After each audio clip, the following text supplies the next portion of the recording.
Well, hello everyone, Andrew Martin here, and welcome to the Game of the Day coverage for round 7 of the 2014 British Chess Championship.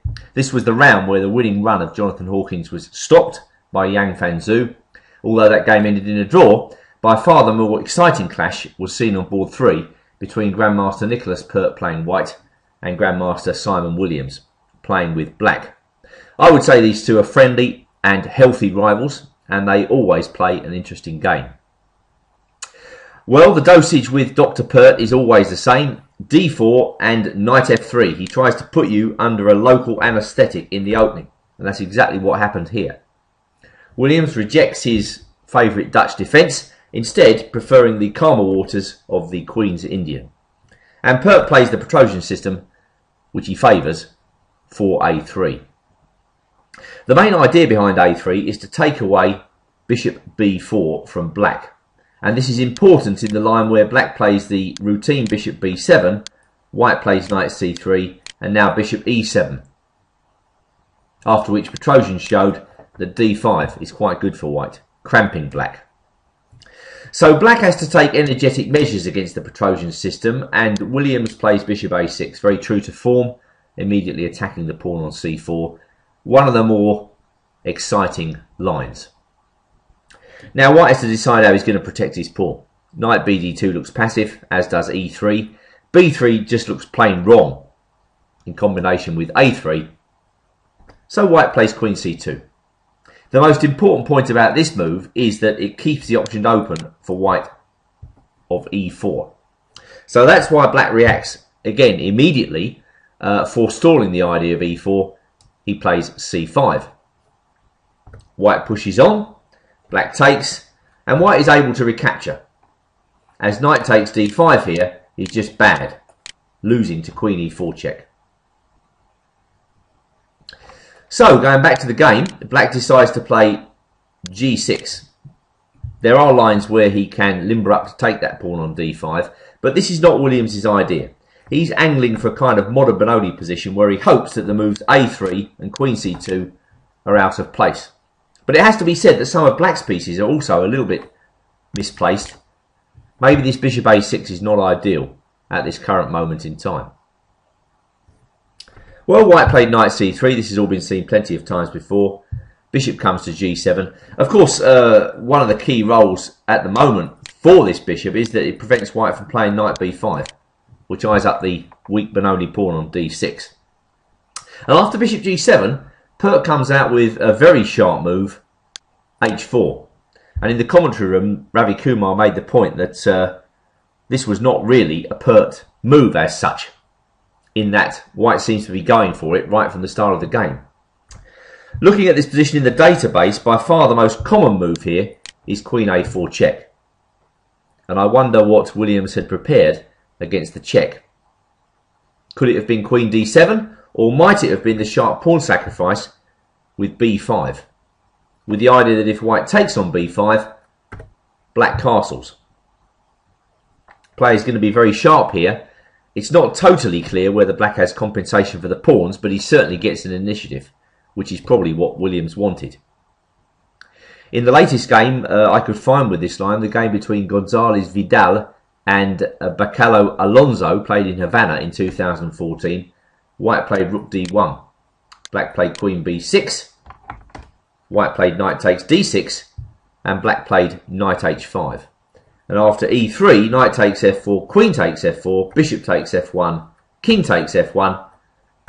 Black has compensation after queen takes b2.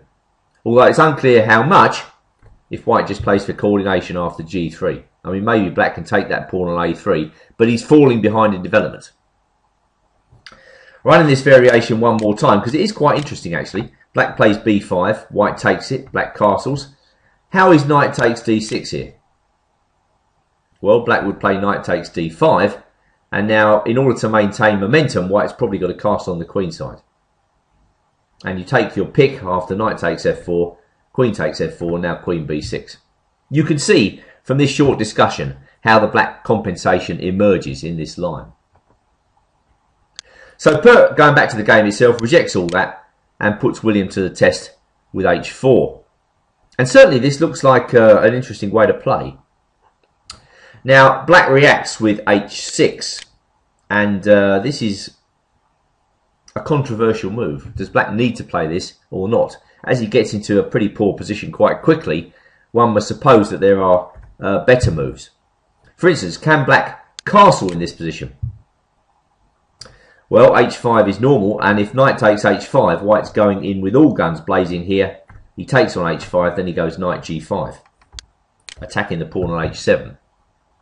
If black has to play f5, then I quite like white's position here. He sinks a knight in on e6, he rips off that rook on f8, and then he castles on the queen side, with obvious compensation for the pawn. I mean, black's pawn is, the extra pawn is doubled, it's weak. Black's king side looks riddled with holes. White must be a little bit better. So going back to h4, I wonder whether the best move here is just to play b5. To delay castling for a while, just to get the Benoni queenside pawn majority going. Well, all that is for a future game, as Williams plays h6, and now Pert plays e4. Allowing black to take on f1. It's not such a big deal that the white king is displaced here. What's more important, really, is that white's development is proceeding. He can, after castles, develop his rook to e1, with ideas of e5, with ideas of knight b5, putting pressure on d6. And black's queenside is still undeveloped. In particular, black's got to wonder what he's going to do with that knight on b8. He hasn't really got a great square at this moment in time. So black played knight g4. What he's hoping to do with that is to play the knight around to e5 at a convenient moment. But knight b5 by Pert is a very good move because it forces black to put a piece on e5.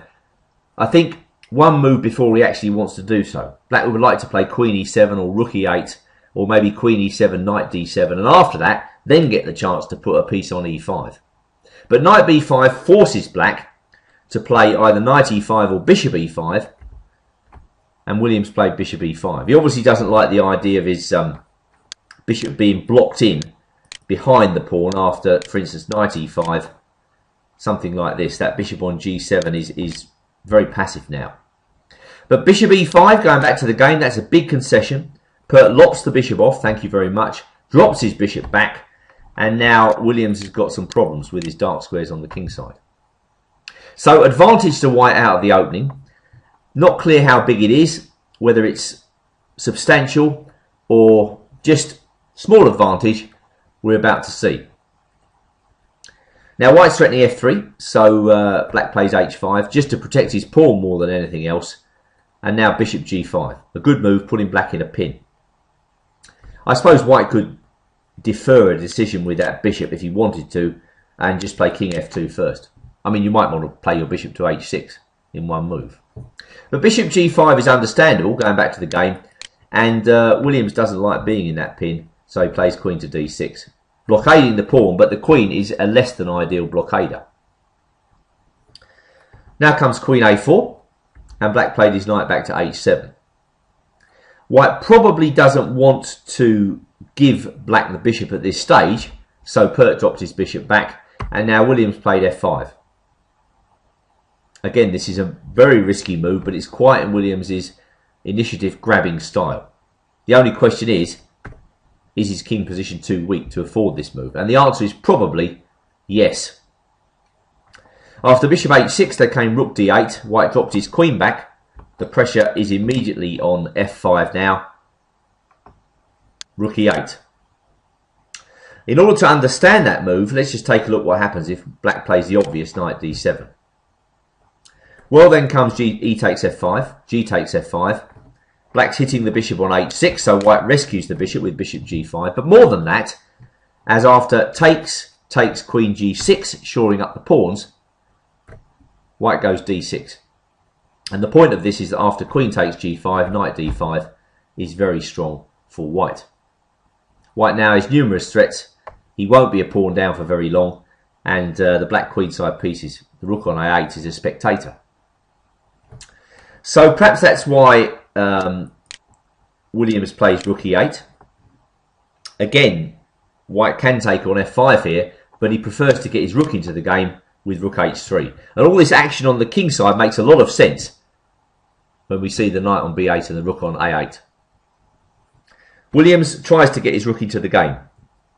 Now Pert starts the action by actually sacrificing a piece here. He takes on f5. He goes check. The king goes into the corner, which is forced. And now queen takes f5. A very sharp procedure. Presumably with the idea, if nothing else, of giving Williams a taste of his own medicine, because this is the type of play, sacking pieces, getting onto the attack, that Williams likes. Let's see how he reacts when he gets a taste of his own medicine. Incidentally, I think White probably could just have dropped his bishop back to d2. But this is not quite as exciting. Black can regroup with rook f7. And now it's not so easy for White to get an attack. But queen takes f5, rejoining the game. Yes, that does give White a tremendous attack. Black takes the bishop. White comes in with his rook. The queen must drop back to f8. And now queen takes h5. So as you can see, the black king is boxed up in the corner. White's already got 2 pawns for the piece. And if nothing else, he threatens knight e4 and then knight g5. It's also important to note that already this pawn on e5 is on pre. So rook takes e5 is also a threat. But Williams can deal with that. He plays knight d7. Okay, White plays rook knight e4. That's the obvious attacking plan and probably good. What else was there? Well, rook e6 might have been tempting, trying to disorganise the black forces. After that, Black's probably got to play rook e7, knight e4, and now queen f7, queen h6, queen g7 probably defends the black position. So I presume with knight e4, Pert was wasting no time just bringing that knight to g5. But peculiarly, after rook e7, he now doesn't play what I think is the best move here, just knight to g5. In fact, he plays a mistake in the game, I think. Now, knight g5, what does that do? Well, that really puts the question to Black's position immediately. Black's probably got to play knight df6, and now we take on h7 with the knight, with 2 variations. If Black takes with the rook, we go queen takes e5. This is straightforward. Rook af7 is probably best, and now g4, threatening g5. If Black tries to exchange off the attackers, then we just take and play king g2. And I think White is substantially better here. He's got 3 pawns for the piece. He's on the verge of coordinating. And Black has no real counterplay. So going back, after knight g5, knight df6, knight takes, can Black take back with the knight here? Well, then White goes d6. He uses this pawn as an attacking weapon. He prefaces the capture of the e-pawn with the pawn advance. And now after, let's say, queen f7, we can take on e8 and go queen g4. And this is a really difficult position for Black to defend, as White is now, again, getting very coordinated with 3 pawns for the piece, and Black is all tied up. His problem really is not defending against the pawns, it's his open king. You know, it's the 2 things combined. And this looks winning for White as well. But in the game, Pert plays knight d6 and allows Black a chance, which actually in the end, Williams doesn't take. Knight df6, I remember looking at this in the commentary room and we were very surprised that Pert allowed this because the computer evaluation changed dramatically from big advantage to White, suddenly to advantage to Black. Although in the endgame coming up, White is probably going to be able to draw this by taking all the black pawns, as we'll see. While knight takes d5 was played, queen takes f8, knight takes f8, White gave a check, Black played his king to g8, and now probably the point of putting the knight on d6 in the first place, knight to c8, with a fork of the black rooks. Black plays rook h7, that's the only move to save losing the exchange. White takes, and now rook takes e5. And maybe in this endgame, with White grabbing pawns like hot potatoes, takes, and now knight takes b6, it is impossible for Black to win. Although Black's got an extra piece, you know, White can get his king active. He can go after the queenside pawns. but black certainly shouldn't lose. And this is the first point where Williams could have taken on b2. I'm sure he was playing for a win at this point, and that's why he played knight e6. He thought centralising this knight, getting this knight off the back rank is most important. We can always take that pawn. Let's just take a look at the variation. Knight takes b2. White comes across with his king to try and win the knight. He can't win the knight, but what he can do is attack that knight perpetually. So we get the line king c3, knight d1, king d2. And if black wants to play on for the win, he's got to go to f2. Well, after that I can play king e3, but knight a4 is probably the best. And now after knight h1, knight takes c5, takes. You can see black's not going to win this, as white can immediately take on a6. But I think knight e6 was prompted by a desire, perhaps irrational desire, to play for the win. White brings his king up, and now again black should just go for the other line and settle for knight takes b2. I mean, maybe black can still draw this in the game by playing knight e5, but it's much more difficult now, as we'll see, as he's not getting the b pawn. So white brings his king up, perhaps scarcely able to believe his luck. In comes the knight, forcing f4. Knight g4 check, king d3, and now black plays knight f5. But clearly the white knight can go on the rampage here with knight d7, if required. Now Pert in the game decides to play king e4. He's angling to move his king all the way to the queen side, reckoning that he can take the black pawns and then the king will be useful there to support the advance of his own pawns. I mean, let's just take a look at knight d7. Black takes on g3, white takes on c5. Black played knight h5, knight takes on a6, knight takes f4 check. King c4, king f6, a4. Very unclear. I don't see why this is worse for white than the game. I mean, maybe this is a draw for black, but it's not easy. So king e4, anyway. That was probably to force knight gh6, otherwise the knights lose coordination, and then in comes the king. Black takes on g3, very interesting. White takes on c5, and now black brings his king across. White advances. Black brings his knight back from the edge. White plays a4, and now black centralises with knight e4 check, whereupon king c6. King e6. I think black is well balanced enough to hold the draw here, but it's much more difficult than it was before. White plays h5, using the pawn as a decoy. Knight d4 check. Pert puts his king in on c7, and now knight c2. The counter-attack begins. h6, and this move prompted the fatal mistake. It has to be said that Simon Williams has played an awful lot of chess over the last 3 days, and actually, if you don't know, we're having a heat wave here in Aberystwyth, so he might just have been tired, as he now commits the catastrophic blunder, knight to d6. Well, let's take a look at what he should play. He's clearly got to play knight f6. And I don't think white can win this.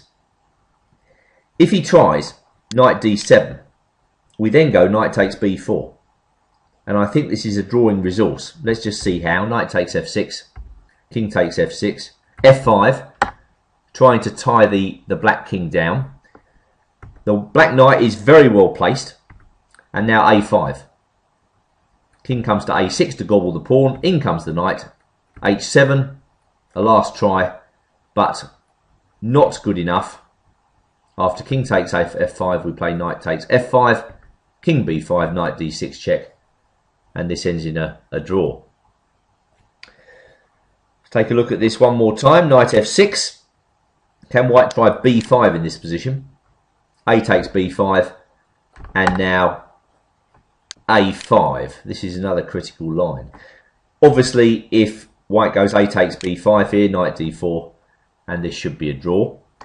So a5, black goes knight b4, king b7, king comes across to d6, a6, and I think taking now draws the game, as b4 forces the white king to come back, and now king e6, king takes b4, king f5. But all this, you know, it's pretty difficult to evaluate. at the end of 5 hours chess, you're tired. The pressure's on you to find only moves all the time. Williams falters with knight d6, overlooking f5 check. And this, in effect, is the winning move. Yes, take a look at it. It does win. If knight takes f5, the h-pawn advances. If king takes f5, we take the knight on d6.